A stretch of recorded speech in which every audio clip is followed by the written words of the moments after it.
Այս տարի 2012 թվականին ՅՈՒՆԵՍԿՕ-ի որոշմամբ Երևանը հռչակվեց գրքի համաշխարհային մայրաքաղաք, ի նշանավորում են հայ գրքի տպագրության 500-ամյա հոբելյանի։ Բազմաթիվ միջոցառումներ ողջ տարվա ընթացքում տեղի ունեցան այս երկու կարևորագույն իրադարձությունների շրջանակներում, բազմաթիվ հյուրեր, օտարերկրագրողներ ու թարգմանիչներ այցելեցին Երևան, արտասահմանյան մի շարք երկրներում էլ, հիմնականում եվրոպական տարբեր քաղաքներում, նաև Միացյալ Նահանգներում բացվեցին հայ գրքին ու գրատպությանը նվիրված շուրջ 2 տասնյակ ցուցահանդեսներ։ Շատերը մայրաքաղաքում, սակայն, ասում էին, թե այդպես էլ չզգացին, որ Երևանը գրքի համաշխարհային մայրաքաղաք է դարձել։ Ոմանք էլ ընդհակառակը շատ ոգևորված են եւ հպարտ, որ Երևանն էլ է ընդգրկվել գրքի համաշխարհային մայրաքաղաքների շարքում։ Օրերս հայ տպագրության 500-ամյա հոբելյանական միջոցառումներն ամփոփվեցին Հովհաննես Թումանյանի տուն-թանգարանում բացված ցուցահանդեսում,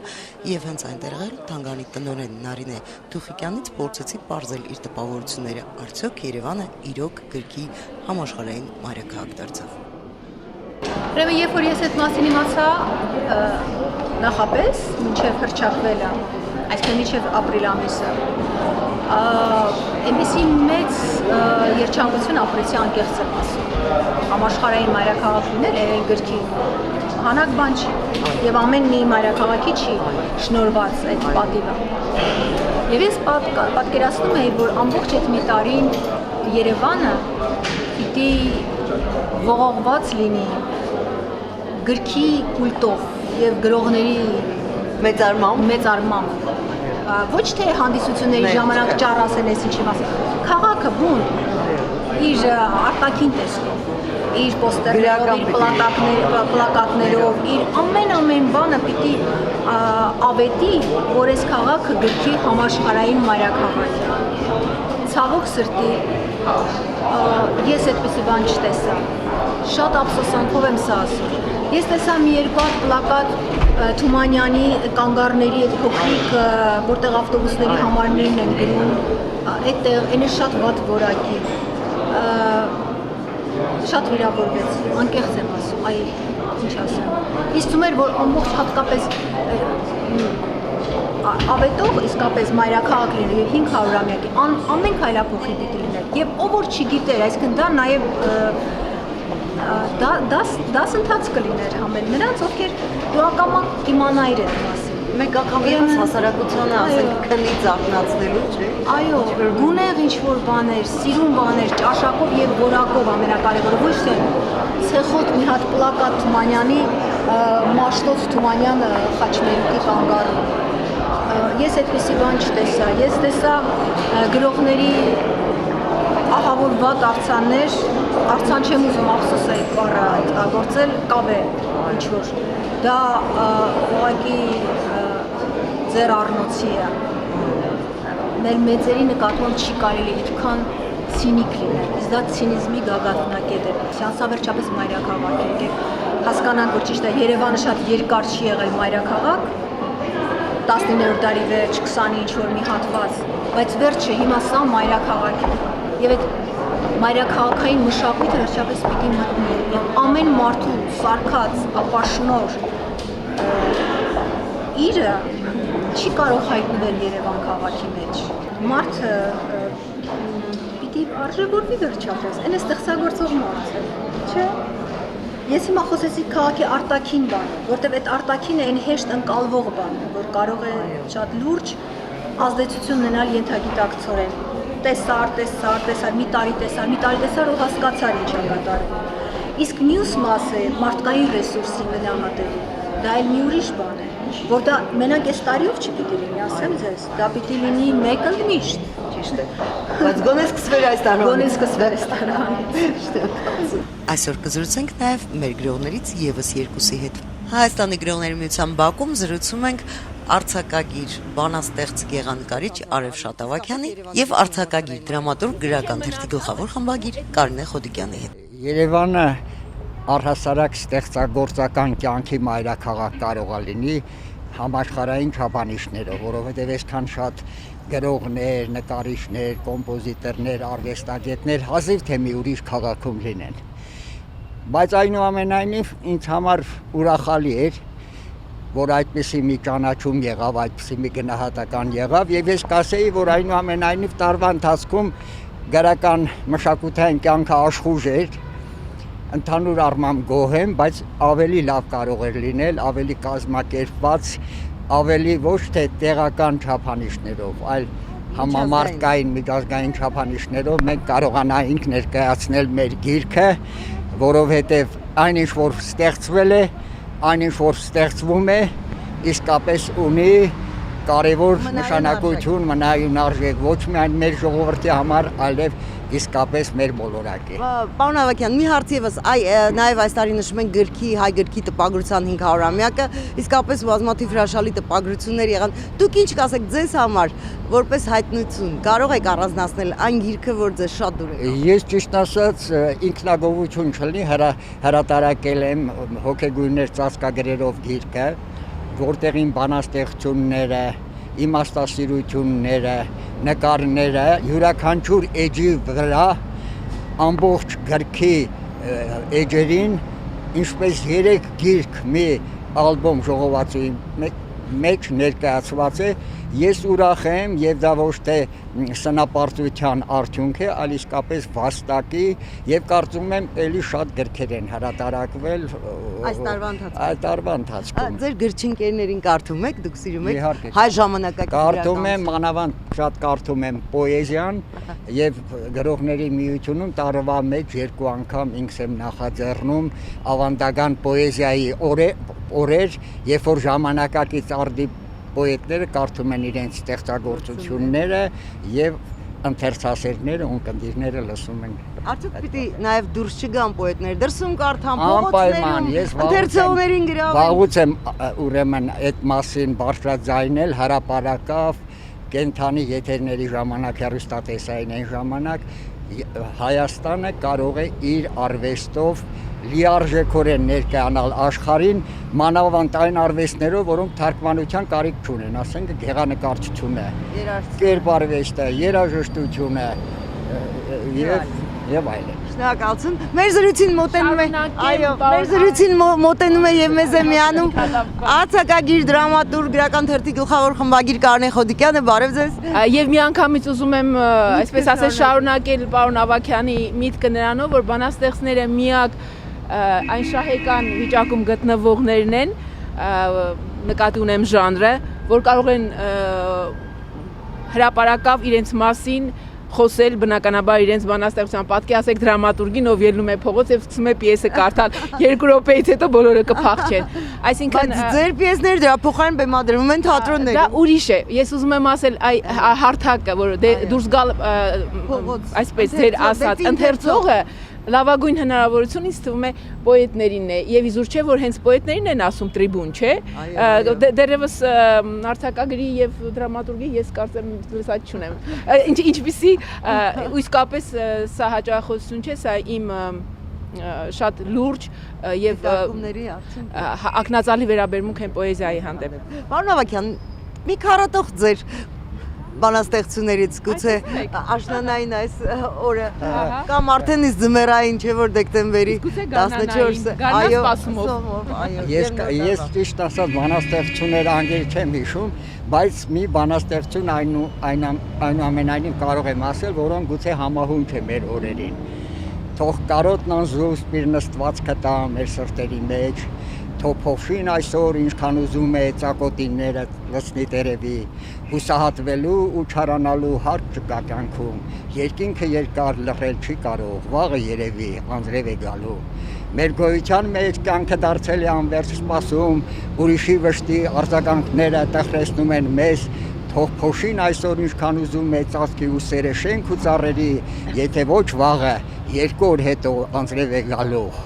Ամպիստ վերսպեղանի է այրված ավազին, թողողը ճաքած իր շրթունքներով հոտոտի քամու թևերը խանձված, մենք մեր նյարդերը սպասման մեջ ենք դարերով կոփել, 2 օր հետո թե անձրև չեկավ, մի օր անպայման անձրև է գալու։ Շնորհակալություն, հենց Կարինեի ասած խոսքերի ապացույցը դուք արտասանեցիք ձեր բանաստեղծությունից փողոցում։ Եվ արդեն առաջին քայլը արվեց։ Շարունակենք մեր զրույցը Կարինե Խոդիկյանի հետ։ Տիկին Խոդիկյան, խնդրում եմ մի քանի խոսքով գնահատեք այս տարին, որպես Երևանը գրքի համաշխարհային մայրաքաղաք, հռչակվել էր դեռ տարեսկզբից, բազմաթիվ իրադարձություններ են տեղի ունեցել, միջոցառումներ նաև, եւ կարծես թե տարին մոտենում է ավարտին, թեև պաշտոնապես այն փակվելու է 2013-ի ապրիլին, երբ կհանձնենք, այսպես ասենք, այդ տիտղոսը կամ չգիտեմ ինչպես է դա, այդ կոչումը Հոնկոնգին կարծեմ։ Լավ, խնդրեմ։ Բանգկոկ, Թայլանդ, Սկսեմ այսպես։ Ցանկացած հայ իրավացիորեն հպարտ է, որ Հակոբ Մեղապարտը ուրբաթ գիրքը տպել է 1512 թվականին։ Բայց սա այն երևի միակ եզակի դեպքն է, երբ ես կուզենայի, որ նա գիրքը տպագրեր, ասենք 1532 թվականին։ Ինչու՞։ Գուցե այս 20 տարիների ընթացքում Հայաստանում ինչ-որ բան փոխվեր, արտագաղթը հանկարծ կանգ առներ եւ մարդիկ վերադառնային իսկապես երկիր ավետած, որի կոչումը հենց Հայաստան հողն է իր վրա կրում, երկիր դրախտավայր, նաեւ ավետած երբեմն եւ քանի որ ինձ ինչու սկսեցի արտագաղթից, որտեղ ամեն գնացողի հետ մի ընթերցող է պակասում, երբ այս վայրի կապիտալիզմ, թե չգիտեմ ինչ ֆեոդալիզմ, Աստված գիտե, կոչեցյալը ի վերջո կբյուրեղանա եւ կհասկանան, որ միայն չալաղաջի հոգեբանությամբ երկիր չեն կառավարում եւ երկրում չեն ապրում։ Գրախանութները ներքնահարկերից կբարձրանան դեպի արևը եւ ընդամենը 1-2 փոքրի շատ է քաղաքագիր տեսք ունեցող գրախանութների կողքին մենք կունենանք 21-րդ դարին համապատասխան գրախանութներ եւ իհարկե գրադարաններ, այն գրադարանը 21-րդ դարի, որտեղ մտնողը կարող է օգտվել գրքի բոլոր տեսակներից, ինչ հնարել է մարդկությունը Գուտենբերգից մինչև վերջին iPhone-ային, չգիտեմ, թե ինչ կլինի, մինչև իմ խոսելը հաստատ մի նոր բան կհնարեն։ Երբ դեռ Հայաստանը չունի այդ նման ժամանակակից իրավիճակ։ Երբ Հայաստանում արժեքները նորից կվերադառնան կամ գուցե վերջապես կվերադառնան այն մեկնակետին, որ առանց կրթության, առանց մշակույթի ոչ մի երկիր առաջընթաց ունենալ չի կարող։ Հիմա կմտածեն, ահա գրողը խոսում է, բոլորին պատճառ բռնեց, բոլորին մեղավորեցրեց, իսկ ուր մնաց գրողը։ Ուրեմն, իսկապես ուր է գրողը։ Հիմա ասեմ, որպես գրական թերթի խմբագիր, որպես դրամատուրգիա հանդեսի խմբագիր, ես ամենայն պատասխանատվությամբ հայտարարում եմ այսօր, հենց հիմա եւ երեք եւ վաղը Հայաստանում ստեղծվում է այն գրականությունը, որ հավատացեք, ոչինչով պակաս չէ, ոչ մեր հարևանների, ոչ աշխարհի որևէ երկրի, բնականաբար առաջադեմ, ինչպես շատերը կուզենային այս բառը շեշտեի, գրականությունից։ Պարզապես հարկավոր է կարդալ։ Եվ մի խնդրանք, շատ հաճախ մենք լսում ենք, չկա գրականություն։ Ու երբ նայում եմ այդ չկա ասած հողի դեմքին, հասկանում եմ, որ վերջին գիրքը ժամանակակից գրողի, որ կարդացել է Պերեջ Պրոշյանը։ Այնուամենայնիվ չեմ ասում դուք շրջանցեցիք, բայց կարծես թե խուսանավում եք ավելի կոնկրետ ասել։ Այդ Երևանը գրքի համաշխարհային մայրաքաղաք։ Դուք ինչպես եք Այսինքն, ես արդեն ասացի, եթե ես մենք հայերս գիտեք, չէ, առաջինը մենք ենք ծառը իջել, առաջինը մենք ենք ծառը բարձրացել։ Ոնե առաջինը մենք ենք քրիստոնեություն ընդունել, դա հաստատ։ Եթե ես ուզում եմ, որ այս դեպքում Հակոբ Մեղապարտը 20 տարի ուշացներ, ուրեմն այս ամենը ինչ կատարվում է, այն չէ, ինչ ես կուզենայի։ Միթե պարզ չէ։ Պարզ է։ Այս տարի, օրինակ, եղավ մի գիրք, որ ձեզ համար հայտնություն էր։ Չէ՞ որ ի վերջո գրքեր տպվեցին։ Շատ։ Օրինակ, կարող եք վերջ։ Սկսեմ։ Գուրգեն Խանջան, Ենոքի աչքը, Հրաչիկ Սարիբեկյանի երկորյակները։ Իշխանում եմ առաջի գրքերը։ Այո, Ինձ համար շատ հետաքրքիր է կարդալ Էդուարդ Հարենցի եւ Վահե Արսենի բանաստեղծությունները։ Ես տեսեք տարբեր ժամանակների եւ բաներ եմ ասում, չէ՞։ Վահագն Գրիգորյանը ինձ գիրքը տվել է ճիշտ այս տարվան չէ, բայց ես չէի կարդացել եւ ինձ համար հերթական անգամ Վահագն Գրիգորյանի հայտնությունը որպես հայտնություն գրականության մեջ նրա ամեն մի գրքի հետ է։ Ես անհամբեր սպասում եմ Լևոն Խեչոյանի պատմավեպին եւ պատմվածների հրապարակախոսություններ ժողովածուն ես տեսել։ Կա, բայց դա արդեն հիմնականում ինձ ծանոթներն են։ Ես սպասում եմ այն պատմավեպին, որ ես հավատացած եմ ինչ-որ մի նոր էջ կբացի մեր գրականության մեջ։ հիմա այսքանը հենց այս պահին, գիտեք, ես իսկապես թվելու բան կա, կարդալու բան կա,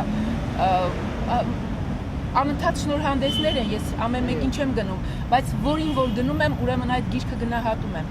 Հենց վերջերս, ընդամենը մի 2 շաբաթ առաջ Հրաչյա Բելերյանը ինձ բերեց Մանդելշտամի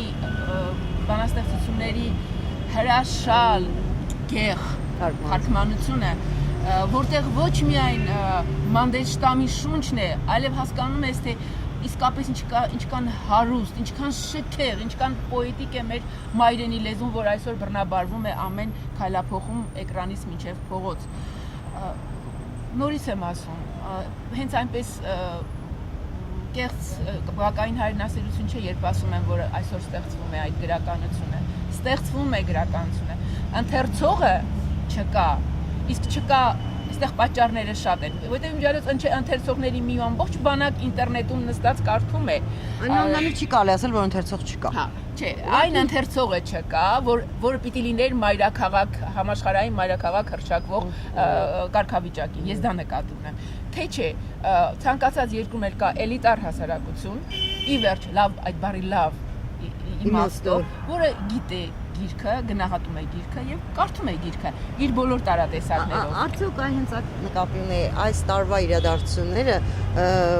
Երևանը գրքի համաշխարհային մայրաքաղաքի շրջանակներում ինչ որ ձևով պիտի միտված չլինեին ընթերցողին, գրողին կապելու։ Արդյոք դա